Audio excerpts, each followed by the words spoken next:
Hai teman-teman, kembali lagi channel YouTube aku Ningdia SP. Nah, kemarin aku udah sharing tentang media pembelajaran yang cocok untuk skripsi sebagai pertimbangan kalian yang sedang menempuh skripsi atau mau menempuh skripsi. Nah, di video kali ini aku bakal sharing tentang bagaimana cara dan apa saja yang dibutuhkan untuk permohonan HKI. Biasanya ada beberapa kampus yang ketika ingin mencapai target tertentu itu harus melakukan permohonan HKI. Di video kali ini aku bakal bahas berkas-berkasnya apa saja yang dibutuhkan dan prosedur pengajuannya juga bagaimana. Tapi sebelum itu aku bakal jelasin sebentar singkat tentang apa itu HKI. Jadi, HKI itu kepanjangan dari hak kekayaan intelektual, yang artinya adalah hak hukum yang menjamin bahwa seorang penemu atau pencipta dapat memperoleh hak-haknya secara eksklusif, baik secara material maupun imaterial atas karya yang dihasilkan. Mengapa pengajuan HKI ini sangat penting? Karena tanpa adanya registrasi hak cipta ke badan hukum yang resmi, sampai kapanpun karya atau produk yang kita hasilkan itu akan dianggap sebagai properti umum dan dapat digunakan atau diperbanyak semaunya tanpa aturan yang jelas. Sehingga akhirnya itu akan merugikan secara material dan imaterialnya. Selain nanti gak rugi, yang mengajukan HKI ini akan mendapatkan sertifikat yang bisa kalian lampirkan untuk keperluan-keperluan kalian lainnya. Nah, sekarang apa saja berkas-berkas yang diperlukan untuk pengajuan HKI ini? Berkas yang pertama itu adalah surat permohonan pendaftaran ciptaan. Yang bentuknya seperti ini, nanti aku lampirin di deskripsi ya. Di sini di permohonan pendaftaran ciptaan ada pencipta atau nama kalian dan beberapa biodata kalian. Terus ada pemegang hak cipta. Misalkan aku ingin menyerahkan produkku atau ingin melakukan permohonan HKI ini ke Universitas Negeri Malang atau UM. Sehingga pemegang hak ciptanya adalah namanya UM. Dan alamat-alamatnya juga UM. Gitu ya. Terus kalian juga bisa lengkapi data yang diminta di sini sampai ke tanda tangannya. Nah, ini adalah tanda tangan dari pihak sana, pihak tempat kalian mengajukan. Artinya nanti kalian biasanya kalau di kampusku itu tanda tangan ini dilakukan oleh pihak rektorat atau pihak sana. Bukan kita yang meminta, tapi dari pihak kampus yang memberikan. Untuk permohonan pendaftaran ciptaan ini ada 3 lampiran ya, 3 rangkap nanti. Terus berkas berikutnya adalah surat pengalihan hak cipta, yang artinya kita sebagai pencipta akan menyerahkan karya ciptaan kita kepada siapa. Misalkan aku pengen menyerahkan ciptaanku atau produkku itu ke univ, ke kampus, sehingga nama penyerahannya itu adalah pihak kampus.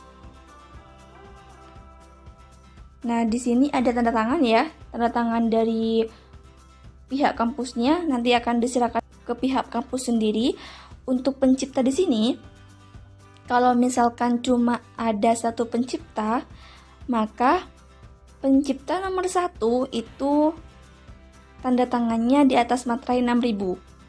Pencipta kedua, ketiga dan seterusnya tanda tangannya tidak di atas materai 6000.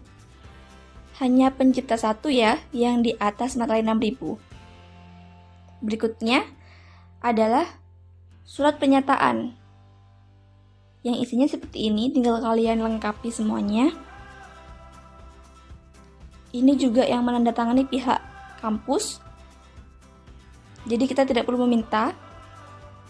Nah, selain 3 surat tadi, berkas yang keempat adalah KTP pencipta. Jadi, KTP ini adalah KTP semua pencipta, tanpa terkecuali. Berkas yang kelima adalah lampiran, di mana lampiran ini sesuai dengan jenis ciptaan kalian. Sedangkan jenis ciptaan ini adalah jenis-jenis ciptaan hak cipta yang bisa kalian ajukan. Jadi jika di luar jenis-jenis ciptaan ini, kalian tidak bisa mengajukan hak cipta. Kembali ke yang tadi, untuk lampiran itu bergantung pada jenis ciptaan kalian. Misalkan jenis ciptaan kalian itu adalah program komputer, maka lampiran yang harus kalian lampirkan itu adalah manual book dan source kodenya dengan bentuk PDF dan ukuran maksimal filenya 2 MB. Dan seterusnya sesuai dengan jenis ciptaan dari produk kalian. Nah, misalkan ya, aku punya ciptaan itu program komputer, sehingga harusnya aku melampirkan lampirannya adalah manual book dan source code. Nah, sekarang aku pengen sharing tentang manual book dan source kodenya. Siapa tahu beberapa dari kalian jenis ciptaannya adalah program komputer. Seperti ini, kalau misalkan program komputer, maka manual book dan source kodenya kurang lebih seperti ini. Kalian harus menjelaskan perbagian dari program komputer yang kalian buat. Misalkan dari halaman login pertama, tampilannya seperti apa, terus fungsi tiap tombolnya bagaimana. Misalkan ya, ini kan ada tombol nama, ada kolom nama, isian nama. Kalian bisa jelaskan di sini bagaimana penggunaannya dan juga pembuatannya seperti apa. Misalkan juga untuk tombol warna hijau ini kan tombol mulai harusnya. Jadi kalian juga jelaskan pembuatan codingnya seperti apa. Ini.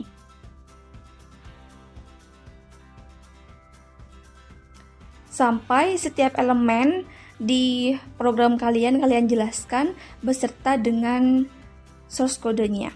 Bagaimana cara penggunaannya, penggunaan tombolnya, alurnya, dan lain-lain. Kalau di kampusku itu ada 2 berkas yang harus dikirimkan terpisah.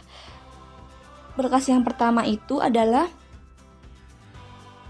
berkas yang dikumpulkan langsung ke rektorat, ke pihak HKI di kampusku. Berkas ini termasuk surat pengalihan hak cipta yang dengan materai tadi, terus surat pernyataan hak cipta. Hanya 2 itu. Untuk berkas yang kedua adalah berkas yang dikirimkan melalui email. Nanti kalian ketika mengumpulkan berkas yang awal tadi, yang dikumpulkan langsung, kalian akan diberitahu kalau kalian harus mengirimkan berkas secara online melalui email kampus. Nanti emailnya akan dikasih tahu oleh pihak kampus. Biasanya yang dikirimkan melalui email itu adalah surat permohonan hak cipta yang 3 rangkap tadi, terus KTP pencipta, dan lampiran.